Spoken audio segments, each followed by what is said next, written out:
दोस्तों, गद्दी के सेवादार चैनल पर आपका हार्दिक स्वागत है। आज मैं बात करता हूं एक ऐसे विषय पर जिसका जानना हमारे लिए अति आवश्यक है। और विषय है कि हम जो साधना सिद्धि से शक्तियां प्राप्त करते हैं, उनका संबंध हमारी इच्छा शक्ति से है, उनका संबंध हमारे भाव से है, उनका संबंध हमारे मन के वेग से है, ना कि भोग से। भोग से तो सिर्फ उनको बल मिलता है और बल से उनकी मारक क्षमता, कार्य क्षमता या साधक द्वारा बताए कार्य को करने की ताकत मिलती है। भोग तो उसकी प्राण ऊर्जा को शक्ति प्रदान करता है, न कि वेग। वेग तो उसको साधक की प्राण ऊर्जा से ही प्राप्त होता है। साधक की इच्छा शक्ति एवं मन व ध्यान का सामंजस्य उसको वेग व आदेश प्रदान करता है। उदाहरण के लिए मान लो आप साधक हैं, आप माता काली का दरबार चलाते हैं, आप तांत्रिक हैं या आप भगत हैं, और मैं आया आपके दरबार अपने संकट कटवाने, अपने घर के बारे में व अपने बारे में दिखवाने। तो आप सबसे पहले अपनी शक्ति से मेरे बारे में देखोगे, मेरे घर के बारे में जानना चाहोगे कि इसके घर में क्या परेशानी है, क्या बीमारी है। ये सब आप पूजा देखकर या अपनी देख विद्या से ही तो जानोगे।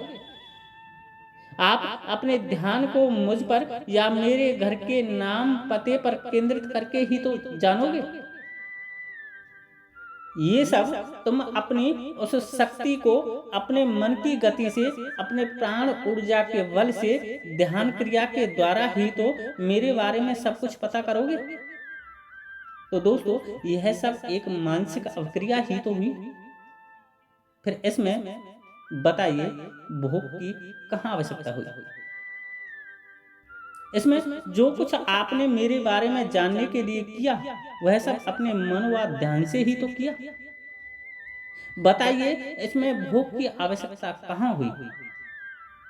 माना कि भोग महत्व रखता है उस शक्ति को, उस आत्मा को अपना बल देने के लिए, लेकिन जब ये आत्मा इतनी सूक्ष्म है कि हम इनको अपनी नग्न आंखों से नहीं देख पाते हैं, तो फिर बताइए ये कितना भोग ग्रहण कर लेती होंगी। ये तो भोग के नाम पर साधक आपको लूटने का कार्य करते हैं। सूगर, मुर्गा, बकरा आदि की बलि के नाम पर आपको लाखों से लूटा जाता है, वरना शक्ति तो लौंग बतासी पर भी राजी हो जाती है। ये तो उस सेवक, भगत, दरबार चलाने वाले की इच्छा शक्ति पर निर्भर करता है। शक्ति को तो आप अपने हिसाब से एग्री कर सकते हो, आप अपने हिसाब से भोग प्रसाद दे सकते हो। उदाहरण के लिए आज से हजारों साल पहले नरबलि का आख्यान मिलता है। आपने तमाम कहानी, किस्सों व हमारे धार्मिक ग्रंथों में भी इस नरबलि के किस्से सुने होंगे कि पहले माता काली को नरबलि चढ़ाई जाती थी, अर्थात मानव की बलि चढ़ाई जाती थी। उसके बाद बात असहाय जीव जंतुओं जैसे मुर्गा, बकरा, सूअर आदि पर आ गई,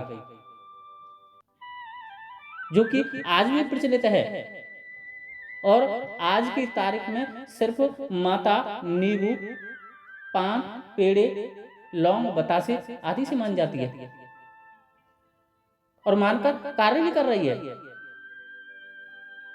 फिर ये मुर्गा, बकरा, सूगर के नाम पर लूट क्यों?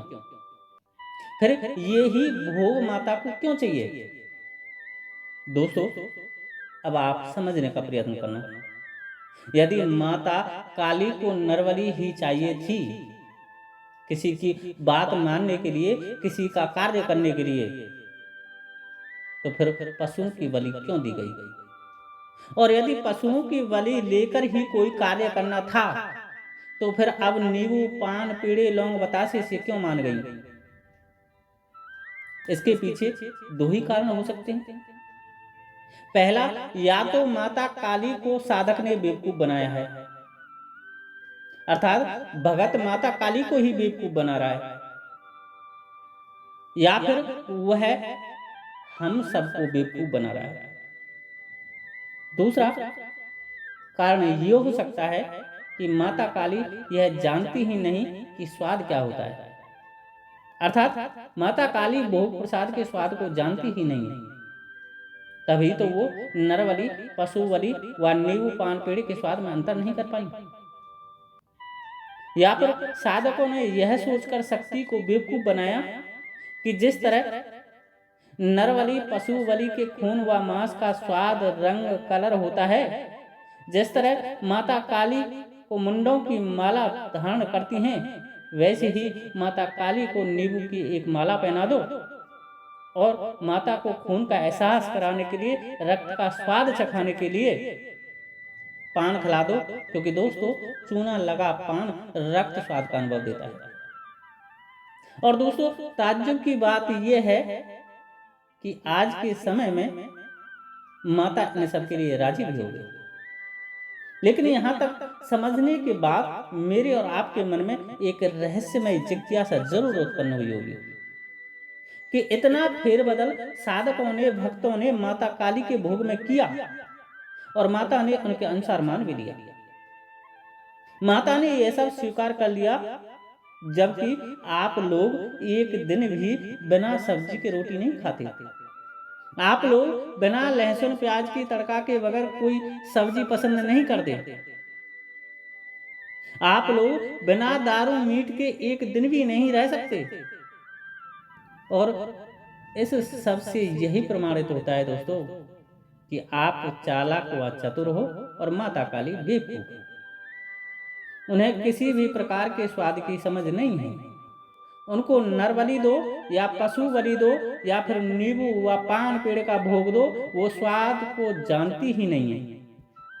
उनको साधक भगत दरबार चलाने वाले अपनी इच्छा से, अपने मन से उनका भोग प्रसाद तय करते हैं। उस साधक को जो खुद खाना होता है, उसके जो पेट को रुचकर लगता है, वही भोग वो माता काली के नाम से लोगों से मांग किया करते हैं। निरीह जीव जंतुओं की हत्या करवा देते हैं।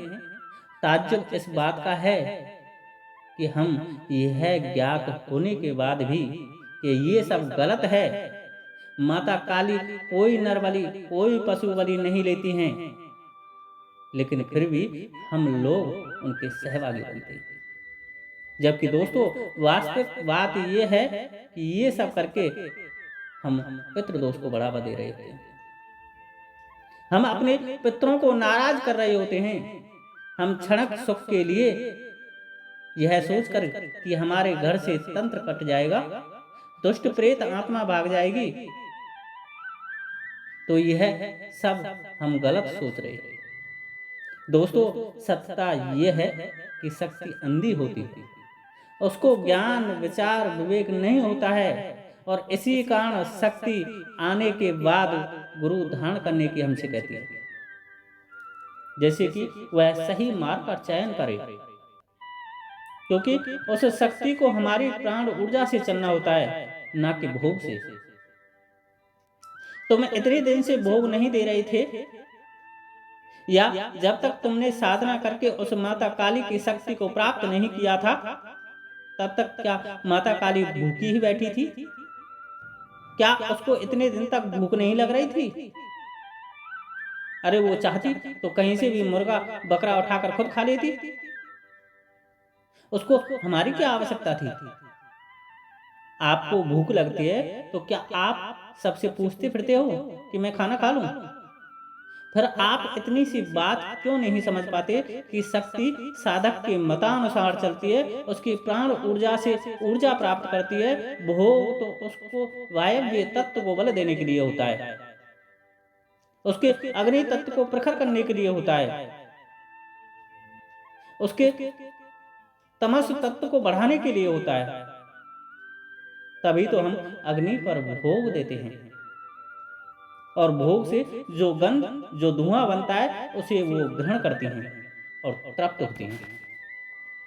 जब वो थोड़े से गंध से तृप्त हो सकती हैं, तो फिर पूरा बकरा, मुर्गा, सूअर क्यों खिलाया जाता है? यदि ये नरबलि लेती हैं तो फिर एक लौंग बतासे से क्यों मान जाती हैं? क्यों आप लौंग बतासा देते हो? दोस्तों, सोचने का विषय है। जब ये लोग माता काली को बेवकूफ बना सकते हैं तो तुम किस खेत की मूली हो? दोस्तों, ये वीडियो मैंने किसी तांत्रिक भगत को सुधारने के लिए नहीं बनाई है, क्योंकि जो जिस कार्य के लिए आया है वह वही कार्य करेगा। मेरा उद्देश्य सिर्फ यहाँ जन जागृति कराना है। मेरा उद्देश्य यहाँ लोगों को सही गलत पर ध्यान केंद्रित कराना है। मेरा उद्देश्य यहाँ जन कल्याण व जीव कल्याण करना है। और मैं यदि 10 व्यक्तियों को भी समझा सका तो अपने आप को बड़ा भाग्यशाली समझूंगा। आपका मित्र, आपका भाई, आपका गुरु, आपका पथ प्रदर्शक, गद्दी का सेवक। दोस्तों, वीडियो अच्छी लगी हो तो लाइक करना और जन कल्याण के इस मार्ग में मेरा साथ देने के लिए वीडियो को ग्रुपों में शेयर करना तथा जो भी अपनी राय तुम इस वीडियो पर रखते हो उस राय को कमेंट्स में जरूर लिखना। आज के लिए इतना ही। जय श्री राधे, जय श्री कृष्णा, जय माता की, जय गद्दी के सेवादार की।